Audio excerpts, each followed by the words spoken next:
എൻ്റെ കഞ്ചാവ് ഇങ്ങനെ അല്ല സാറേ, എന്നെ ആരോ കുടുക്കിയതാണ്. മനഃപൂർവ്വം എന്നെയും എൻ്റെ പാർട്ടിയും അവഹേളിക്കാനായി, എന്നെയും എൻ്റെ പാർട്ടിയും നാണം കെടുത്താനായി, എന്നെ എൻ്റെ പാർട്ടിയും ഇല്ലായ്മ ചെയ്യാനായി, ഞങ്ങളുടെ യുവജന സംഘടനയെ ജനങ്ങൾക്ക് മുന്നിൽ, കുട്ടികൾക്ക് മുന്നിൽ അപഹാസ്യരാക്കാനായി ഇങ്ങനെ ചെയ്തതാണ്. എനിക്ക് കഞ്ചാവുമായി യാതൊരു ബന്ധവുമില്ല. ഞാൻ ഇന്ന് വരെ ആ സാധനം കണ്ടിട്ട് പോലുമില്ല. എന്താണ് ഈ കഞ്ചാവ്, എന്താണ് ഈ MDMA, ഇതൊന്നും എനിക്കറിയത്ത് പോലുമില്ല. അത് കഴിക്കാനുള്ള സാധനമാണോ, അതോ തലയിൽ തേച്ച് പുരട്ടി കുടിക്കാനുള്ള സാധനമാണോ, ഇനി ചായ കുടിക്കുമ്പോൾ സ്നാക്സ് ആയിട്ട് കഴിക്കാനുള്ള സാധനമാണോ, എന്താണത്? എനിക്കറിയില്ല അതിനെക്കുറിച്ച്. എന്നെ കുടുക്കാനായി മനഃപൂർവ്വം ആരോ തന്ന പണിയാണ്. പക്ഷേ ഞങ്ങളുടെ ആഭ്യന്തരം ഭരിക്കുന്നത് ഞങ്ങളുടെ ഇരട്ടച്ചങ്കൻ മുഖ്യമന്ത്രിയാണ്. മുഖ്യമന്ത്രി ആ കസേരയിൽ ഇരിക്കുന്നിടത്തോളം കാലം ഞങ്ങളെ ഒറ്റുകൊടുത്തവന്മാരെയും കുടിക്കിയോന്മാരെയും ഞങ്ങൾ വെറുതെ വിടില്ല. ഞങ്ങളെ പിടിക്കാനെത്തിയ പോലീസുകാർ നാളെ അട്ടപ്പാടിയിലിരിക്കും. കഞ്ചാവിനെ കുറിച്ച് തനിക്കൊന്നും അറിയില്ല എന്നാണ് SFI union general secretary Abhiraj പറയുന്നത്. കഴിഞ്ഞ ദിവസം ഗവൺമെൻറ് കളമശ്ശേരി ഗവൺമെൻറ് പോളിടെക്നിക്കൽ ഹോസ്റ്റലിൽ നിന്ന് 1.9 കിലോയുടെ കഞ്ചാവാണ് പിടിച്ചെടുത്തത്. ലഹരി ഉപയോഗിക്കുന്നതിനെതിരെ DYFIയും SFIയും പല തരത്തിലുള്ള സമരമുറകൾക്ക് നേതൃത്വം നൽകുന്നത് നമ്മൾ ഓരോരുത്തരും കണ്ടതാണ്. ആ SFIയുടെ സഹാക്കന്മാർ തന്നെ പല ലഹരി കേസിൽ അടിമകളായിട്ടുണ്ട്, അല്ലെങ്കിൽ പല ലഹരി കേസുകളിലും അറസ്റ്റിലായിട്ടുണ്ട്. ഇതുപോലെ ലഹരി പലരിൽ നിന്ന് പിടിച്ചിട്ടുണ്ട്. പലരും ലഹരി മാഫിയയുടെ അടിമകളാണ് എന്ന് പറയുന്നു, കാരിയർമാരാണെന്ന് പറയുന്നു. അപ്പോൾ ഇത്തരം സംഭവങ്ങൾ നടക്കുമ്പോഴാണ് അഭിരാജ് പറയുന്നത്, എനിക്കറിയില്ല, എൻ്റെ കഞ്ചാവ് ഇങ്ങനെയല്ല, ഞാൻ ഉപയോഗിക്കുന്ന കഞ്ചാവ് ഇങ്ങനെയല്ല, ഇതെന്നെ ആരോ മനഃപൂർവ്വം കൊടുക്കാൻ ശ്രമിച്ചതാണ് എന്നുള്ളത്. സത്യത്തിൽ കേരളം എങ്ങോട്ടാണ് പോകുന്നത് എന്ന് നമ്മൾ ആശങ്കപ്പെടേണ്ട സമയം അതിക്രമിച്ചിരിക്കുന്നു. കോളേജുകളിൽ അല്ലെങ്കിൽ സ്കൂൾ തലം മുതൽ കുട്ടികൾ ലഹരിക്ക് അടിമകളാകുന്ന അവസ്ഥയിലേക്കാണ് കേരളം പോകുന്നത്. 12കാരൻ 10 വയസ്സുകാരിയായ സ്വന്തം സഹോദരിക്ക് ലഹരി കൊടുത്തു എന്ന് പറയുമ്പോഴും, ലഹരി കിട്ടാൻ വേണ്ടി അല്ലെങ്കിൽ ലഹരിക്ക് വാങ്ങാനായി പണം ചോദിക്കുമ്പോൾ അച്ഛൻ കൊടുക്കില്ല എന്ന് പറഞ്ഞുകൊണ്ട് അച്ഛനെ അതിദാരുണമായി മർദ്ദിക്കുകയും കൊല്ലാക്കൊല ചെയ്യുകയും ഇനി കൊല്ലുകയും ചെയ്യുന്ന മക്കളുള്ള നാട്ടിലാണ് നമ്മൾ ജീവിക്കുന്നത്.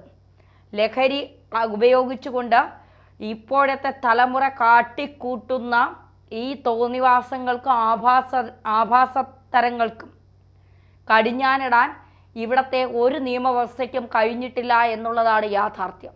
ഇനി ഏതെങ്കിലും പോലീസ് ഉദ്യോഗസ്ഥന്മാരോ എക്സൈസ് ഉദ്യോഗസ്ഥന്മാരോ സത്യസന്ധരായ ഏതെങ്കിലും ഉദ്യോഗസ്ഥന്മാർ ഇതിൻ്റെ പിന്നിൽ ആരാണ്, ഇതെവിടെ നിന്നാണ് വരുന്നത്, ഇത് ആര് വഴിയാണ് കേരളത്തിലേക്ക് എത്തുന്നത്, ഇതെങ്ങനെയാണ് കുട്ടികൾക്കിടയിൽ ഇത്രമാത്രം സജീവമാകുന്നത് എന്നൊക്കെ അന്വേഷിച്ചിറങ്ങിയാൽ ഒന്നുകിൽ ആ പോലീസുകാരന് സസ്പെൻഷൻ, അല്ലെങ്കിൽ ഡിസ്മിസ്, അല്ലെങ്കിൽ സ്ഥലം മാറ്റം. അപ്പോൾ ഇതിൻ്റെ ഉപയോഗം കൂടി വരികയാണ്. എന്തായാലും കേന്ദ്രം ഇക്കാര്യത്തിൽ കൃത്യമായ നിലപാട് സ്വീകരിക്കാൻ ഒരുങ്ങുന്നു എന്നുള്ള വിവരങ്ങളാണ് പുറത്തു വരുന്നത്. കേന്ദ്രം പറയുകയാണ്, കേരളത്തിൻ്റെ ഈ പോക്ക് ശരിയല്ല, ഇങ്ങനെ പോയാൽ കേരളത്തിലെ യുവത്വം നശിച്ചു പോകും. കേരളത്തിൽ നിൽക്കാൻ കഴിയാതെ യുവജനങ്ങൾ മുഴുവൻ യൂറോപ്യൻ രാജ്യങ്ങളിലും വിദേശ രാജ്യങ്ങളിലുമായി ചേക്കേറുന്നുണ്ട്. കേരളത്തിൽ നിൽക്കണമെങ്കിൽ ഏതെങ്കിലും കോളേജുകളിൽ അഡ്മിഷൻ കിട്ടിക്കഴിഞ്ഞാൽ പിന്നെ SFI ആണ് ആ കോളേജ് ഭരിക്കുന്നതെങ്കിൽ SFIയുടെ അടിമകളായി അവിടെ പഠിക്കേണ്ടി വരും, അവരുടെ ക്രൂരതകൾക്ക് വിധേയമാകേണ്ടി വരും. കോട്ടയം നഴ്സിംഗ് മെഡിക്കൽ കോളേജിൽ ഒരു വിദ്യാർത്ഥിയെ മൃഗീയമായി ക്രൂരമായി ഉപദ്രവിക്കുന്ന SFI പ്രവർത്തകരെ, നേതാക്കന്മാരെ ഒക്കെ നമ്മൾ കണ്ടതാണ്. വയനാട് വെറ്റിനറി കോളേജിൽ സിദ്ധാർത്ഥൻ എന്ന് പറയുന്ന ഒരു ചെറുപ്പക്കാരനെ, ഒരു വിദ്യാർത്ഥിയെ 4 ദിവസം വെള്ളം പോലും കൊടുക്കാതെ കൊല്ലാക്കൊല ചെയ്തതും നമ്മൾ ഓരോരുത്തരും കണ്ടതാണ്. അവസാനം സിദ്ധാർത്ഥ മരണത്തിന് കീഴടങ്ങി. ഇപ്പോഴും ആ കൊന്നവർക്കെതിരെ സിദ്ധാർത്ഥിൻ്റെ മാതാപിതാക്കൾ നിയമ പോരാട്ടത്തിലാണ്. ഇവർക്കൊക്കെ എന്ത് സംഭവിക്കാൻ? ഒന്നും സംഭവിക്കാനില്ല. ഇന്ന് അഭിരാജിനെ പൊക്കിയ പോലീസ് ഉദ്യോഗസ്ഥരുടെയൊക്കെ അവസ്ഥ ആലോചിക്കുമ്പോഴാണ് സങ്കടം തോന്നുന്നത്. ഇവിടെയാണ് കൃത്യമായ കേന്ദ്രത്തിൻ്റെ ഇടപെടൽ ഉണ്ടാകുന്നത്. കേന്ദ്രം തീരുമാനിക്കുന്നു, കൃത്യമായ ഏജൻസികളെ വിട്ട് കേരളത്തിൽ അന്വേഷണം നടത്തുന്നുണ്ട്. SFIക്കാരുടെ കൂടും കുടുക്കയും പെറുക്കിയെടുത്ത് പോകുന്ന തരത്തിലേക്ക് കേന്ദ്രം അന്വേഷണം നടത്തിയാൽ ഇതെവിടെയാണ് ചെന്ന് നിൽക്കുന്നത്? ഏതൊക്കെ വമ്പന്മാർ ഇതിൽ കുടുങ്ങും? ഏതൊക്കെ നേതാക്കന്മാർക്ക് ഇതിൽ പങ്കുണ്ടാകും? ഏതൊക്കെ നേതാക്കന്മാരാണ് ഇതിൻ്റെ അടിമകൾ? ഏതൊക്കെ നേതാക്കന്മാരാണ് ഇതിൻ്റെ കരിയർമാർ എന്നൊക്കെ ഉള്ളത് പുറത്തു വരുമ്പോൾ ഒരുപക്ഷെ കേരളം പോലും ഞെട്ടുന്ന കാര്യങ്ങളായിരിക്കും. എന്തായാലും കേരളത്തിലെ ആഭ്യന്തരമന്ത്രിയെ പോലെ അല്ല കേന്ദ്രം ഭരിക്കുന്ന ആഭ്യന്തരമന്ത്രി അമിത്ഷാ എന്ന് പറയുന്നത്. നിലപാടുകൾ കൃത്യമായി സ്വീകരിക്കുന്നതിലും പ്രത്യേകിച്ച് വഴിതെറ്റിപ്പോകുന്ന ഒരു യുവതലമുറയെ നേർവഴിക്ക് നയിക്കുന്നതിലും ശക്തമായ നിലപാട് സ്വീകരിക്കുന്ന ഒരാളാണ് കേന്ദ്ര ആഭ്യന്തരമന്ത്രി അമിത്ഷാ എന്ന് പറയുന്നത്. ഒരുപാട് ബോധവൽക്കരണ ക്ലാസ്സുകളും ഒരുപാട് ബോധവൽക്കരണ നടപടികളും ബോധവൽക്കരണം ചെറുപ്രായത്തിൽ നിന്നേ നമ്മൾ മക്കൾക്കും ഒക്കെ കൊടുത്തു കഴിയുമ്പോൾ എന്നിട്ടും ഇവർ എന്തുകൊണ്ട് വഴിതെറ്റുന്നു എന്ന് ചോദിച്ചാൽ ആദ്യം ഈ കുഞ്ഞുങ്ങൾക്ക് ഈ ലഹരി ഫ്രീ ആയി നൽകുന്നു, പിന്നെ പണം ചോദിക്കുന്നു. അപ്പോൾ ഇവർ ലഹരിയുടെ അടിമകളായി കഴിഞ്ഞിരിക്കുന്നു. പിന്നെ ഇവർക്ക് ലഹരി ഉപയോഗിക്കാൻ കഴിയാതെ വരുന്നു. പിന്നെ പണം തന്നാലേ ലഹരി തരുമെന്ന് പറയുന്നു. പണത്തിന് വേണ്ടി ആരെ കൊല്ലാനും ആരെ ബലാത്സംഗം ചെയ്യാനും ആർക്കെതിരെ എന്താക്രമണവും നടത്താനും യുവതലമുറ മടിക്കാത്ത അവസ്ഥയിലേക്ക് പോകുന്നു. ഇപ്പോൾ പെൺകുട്ടികൾ പോലും ലഹരിക്ക് അടിമകളായിക്കൊണ്ട് നട റോഡുകളിൽ വിവസ്ത്രകളായി അഴിഞ്ഞാടുന്ന രംഗങ്ങൾ നമ്മൾ കണ്ടിട്ടുണ്ട്. പോലീസുകാരെ വരെ ലഹരിക്കടിമയാളായിക്കൊണ്ട് പെൺകുട്ടികൾ തെറി വിളിക്കുന്നു, പോലീസ് ജീപ്പ് അടിച്ച് പൊട്ടിക്കുന്ന ഒരവസ്ഥയിലേക്ക്, ആ മാനസികാവസ്ഥയിലേക്ക് വരെ അവരെ കൊണ്ട് എത്തിച്ചിരിക്കുന്നു എന്നുള്ളതാണ് നമുക്ക് മനസ്സിലാക്കാൻ സാധിക്കുന്നത്. ലഹരി വാങ്ങാൻ പണം കൊടുത്തില്ല എന്ന് പറഞ്ഞ് അമ്മയെ ഉപദ്രവിക്കുന്ന മക്കൾ, അച്ഛനെ ഉപദ്രവിക്കുന്ന മക്കൾ, ലഹരി ഉപയോഗത്തിൽ സഹോദരിയാണെന്ന് പോലും നോക്കാതെ ബലാത്സംഗം ചെയ്തും അവരെ ഗർഭിണിയാക്കുന്ന തലമുറ, ഇങ്ങനെയാണ് കേരളം പൊയ്ക്കൊണ്ടിരിക്കുന്നത്. നമുക്കിതൊന്നും സംസാരിക്കാൻ സമയമില്ല. കേരളത്തിൻ്റെ യുവതലമുറ എങ്ങോട്ട് എന്നത് ചോദിക്കാൻ സമയമില്ല. കേരളത്തിൽ ലഹരിയുടെ ഉപയോഗം എങ്ങനെയാണ് കൂടുന്നത് അത് ചോദിക്കാൻ സമയമില്ല. ഇതിനൊരു അവസാനം കാണണ്ടേ, അതൊന്നും ചോദിക്കാൻ നമുക്ക് സമയമില്ല.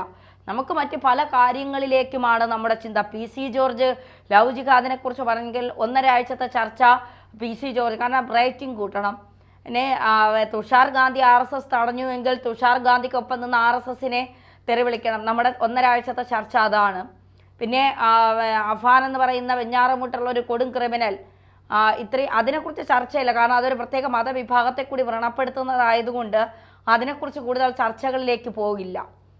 ഇത്തരം കാര്യങ്ങൾ പിന്നെ കുംഭമേള നടന്ന് UPയുടെ തന്നെ GDPയിൽ ഒരുപാട് മാറ്റങ്ങൾ ഉണ്ടായി എന്ന് പറയുമ്പോഴും കുംഭമേള അവഹേളിക്കാനായി ഇവിടെ ഇരുന്ന് ഓരോ പരിപാടികൾ അവതരിപ്പിക്കണം. ഈ ഒരു പരിപാടികളിലും കേരളത്തിലെ ജനം വഴിതെറ്റുന്ന യുവജനം ലഹരിക്ക് അടിമയാകുന്നതിനെക്കുറിച്ച് സംസാരിക്കില്ല. കാരണം അതിന് വ്യൂസ് ഇല്ല, അതിന് റേറ്റിംഗ് ഇല്ല. പറയണമെങ്കിൽ ഒന്നീ മോദിയുടെ പിന്നെ മോദിയെ പറയണം, അല്ലെങ്കിൽ യോഗിയെ പറയണം, അല്ലെങ്കിൽ അമിത്ഷായെ പറയണം, അല്ലെങ്കിൽ ഏതെങ്കിലും BJP നേതാക്കളെ പറയണം. എങ്കിൽ മാത്രമേ റേറ്റിംഗും വ്യൂസും ഒക്കെ കിട്ടുള്ളൂ.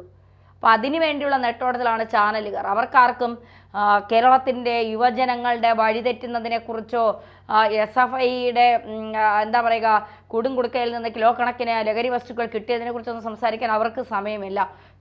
എന്തായാലും ഇതിനൊക്കെ കൃത്യമായ നടപടി ഉണ്ടാകട്ടെ. പറയാൻ മാത്രമേ കഴിയൂ, അത് പ്രാവർത്തികമാക്കേണ്ടത് സർക്കാരുകളാണ്. അതൊരിക്കലും ഉണ്ടാകില്ല എന്നുള്ള യാഥാർത്ഥ്യം മനസ്സിലാക്കിക്കൊണ്ട് തന്നെയാണ് ഈ വാർത്ത ചെയ്തത്.